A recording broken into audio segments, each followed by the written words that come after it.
Hello, everybody. I am Jmulls of Jmulls Gaming, and I sat on it. Wait, that's a terrible way to phrase that. So I slept on it after having played the Arcadion, the newest raid in Final Fantasy XIV, and I love it. My first impressions are high. So high, it might be my new favorite raid tier they've ever done. And let's get into it, because I feel that there's been a lot of negativity surrounding Final Fantasy XIV because the MSQ and characters like Wu Clement are extremely polarizing and controversial. I think the Arcadion is something where, from the limited sphere that I can see, like, everyone loves this thing, and I adore it. I love the Arcadion, and it blew my expectations out of the water. So let's talk about it, because if the future of Final Fantasy XIV and Dawntrail specifically can be more like the Arcadion, then I think we're in a really good position. Every fight is great. It's creative, fun, and memorable. It doesn't have to be wildly over the top, some are, but like in the first fight, there's a mechanic where the floor is broken up into little squares, and if damage is sustained on a square twice over,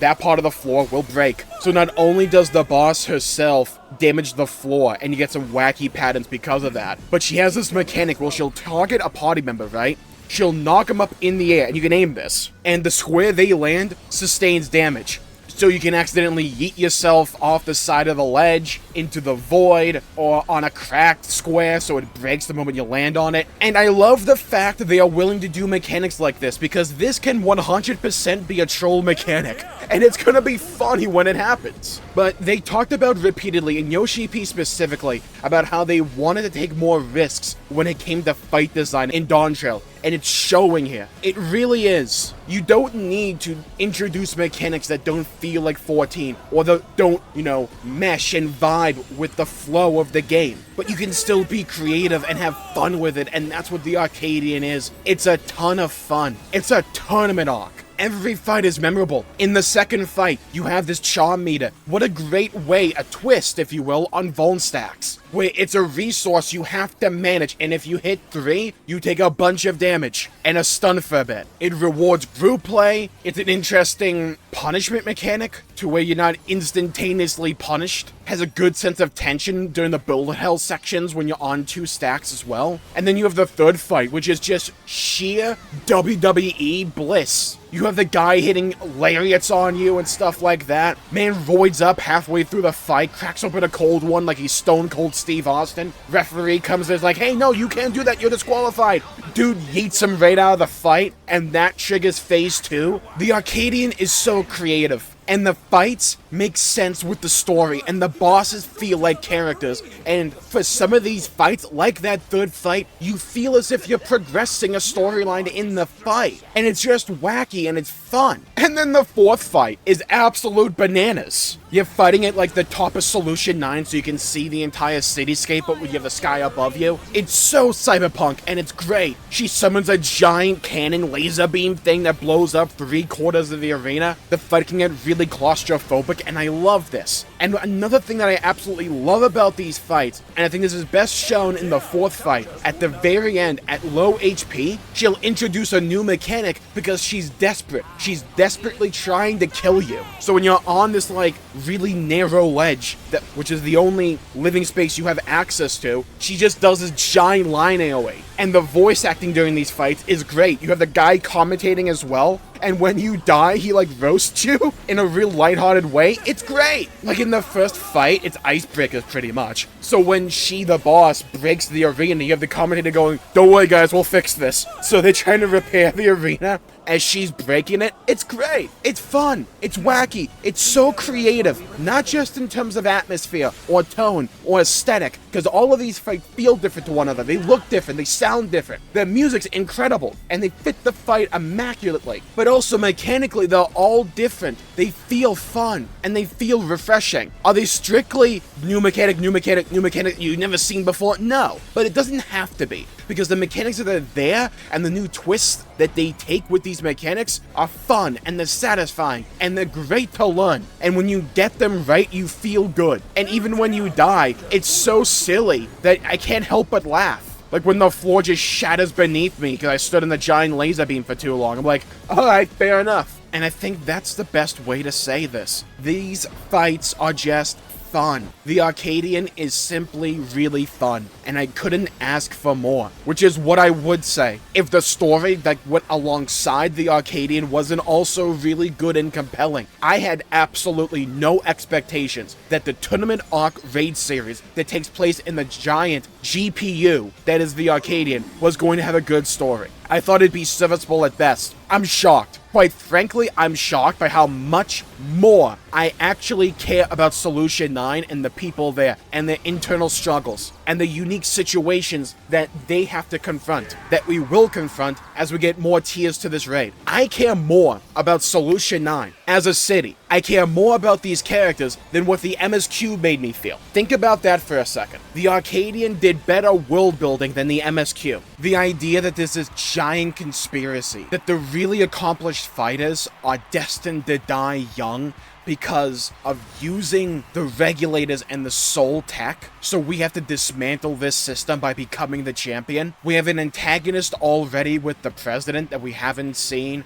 We got a squad together with Yana and her sisters, and also now the announcer. It's intriguing, it's fun, it's fleshing out the world in interesting ways. We got a hangout spot at the gym, which works so well for a tournament arc in a stadium. All the characters feel like these big personalities, which fits like the wrestling aesthetic they got going on here. Every component works with each other to create a whole greater than the sum of its parts. What did I critique the MSQ for? Repetitive dialogue, repetitive themes and messaging, uninteresting scenarios to accommodate those themes and messaging, and the dialogue. And I thought the voice acting was a bit bleh. And the Warrior of Light took too much of a backseat to where our player character in an MMORPG that we likely have already dumped if you're at this point in the game, 500 minimum hours into the game, took far too much of a backseat to where you as the character felt unimportant for the most parts. As if you're just along for the ride, as if you were there as a cameraman. That's not what the Arcadion is. The Arcadion is a low-stakes story done right. There's interesting events that happen. The characters actually get a lot of good development. The dialogue doesn't feel overly repetitive and shoved down your throat. Characters feel natural. They have good arcs, to where characters don't just feel as if they're cookie-cutter cutouts for tropes and archetypes of characters that we've seen millions of times before. There's interesting plot twists, and they tie the world building and the character development into the interesting events that happen in the game. I got more characterization out of the fourth fight than I got out of basically any character sans like Sphene, Kryl, and Erenville from the MSQ. And this is personal, because there will be people who like the MSQ, and there's absolutely nothing wrong with that. I can only say how I feel, and the way I feel is that I care way more about the world that we're in now because of the Arcadion than I did with the MSQ. And I don't want this to come across as like another video trying to tear down the MSQ. I'm trying to build up the Arcadion here. Because if they can write the patches for Dawntrail more in the line of, say, the Arcadion, or more in that direction, in terms of narrative structure, how they tackle world building, character development, and having interesting events happen time and time and time again, then I think the patches would at least be far more entertaining for me. Because it honestly feels as if two different writing teams tackled this. One tackled the Arcadion, and then one or two others tackled the MSQ. And of these different like arcs we've had, with like the Rite of Succession, then we had Alexandria in the MSQ, and then the Arcadion. The Arcadion's my favorite. I cannot wait to see what happens next. It's a low-stakes story in terms of we don't have any like big world-ending threat to contend with, but we have an interesting motivation for the Warrior of Light that feels kind of realistic, in that the more we win, the more souls we can set free.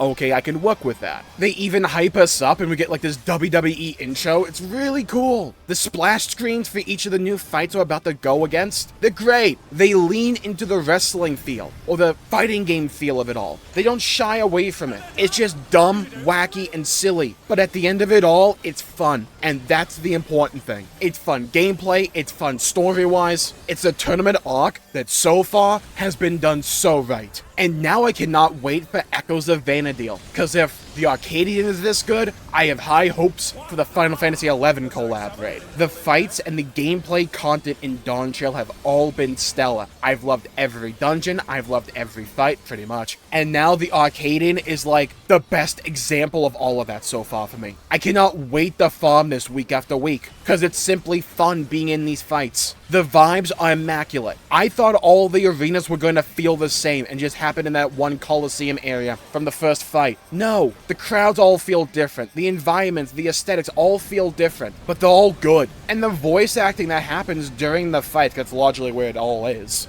also really good. It doesn't feel as if the direction for the voice acting was off. It doesn't feel unnatural. It just feels as if everyone had a good time making this. And it comes through. I hope this is the type of world building that we see in the future from Square Enix in terms of Final Fantasy XIV. You don't have to have us fight the concepts of or manifestations of negative emotions all the time, or like to fight God or whatever. But I personally need more from a story than running around collecting making tacos or collecting alpacas off screen, making bird floats with repetitive dialogue that just like forcefully shoves the theme and messages down your throat, because it's not what the Arcadian is. And I made that one video where I thought that the MSQ was broken up into two halves deliberately as a test to see what people resonate with more. And I want to amend that video right here, because I think the thing that resonates the most with me is not even Alexandria and all that. It's the Arcadian, to where we still feel as if we're the MC. We get new characters, but you develop them in interesting ways, and you develop the world through a series of interesting events. And because it's the raid series, the fun gameplay can be the raid. Because it's fun, it's really fun. But the world building is also great. I got a better feel for Solution 9 from the raid series than I did the MSQ. And we can use it as an opportunity to critique the MSQ if we want. But to me, I'd rather look to the future, because we're not going to go back and change Dawntrail's 7.0 story, are we? We're not going to do that. The best we can do now is look to the future, what can be. And the Arcadian shows just how good this game can still be. And I'd rather have that optimism than resign myself to pessimism and negativity all the time. Now what I'm going to do is I'm going to go level up my tanks, because I would love to see how these fights feel as a tank. So with that, I'll call the video there for the day. Thank you all for tuning in. My pleasure for making the video. If you enjoyed it, please leave a like and subscribe. It really helps the channel out and help support future content, and I greatly appreciate it. Stay safe, have a great day, go play some video games. Let me know what your favorite fight in the Arcadian was. For me, I went in reverse order. The fight just got better for me. I love 4, then 3, 2, and 1. Though I love all the fights. I don't think there's a miss here. Good, hey, tip of the hat to you. What a great raid. Bye-bye, everybody. Until we meet again.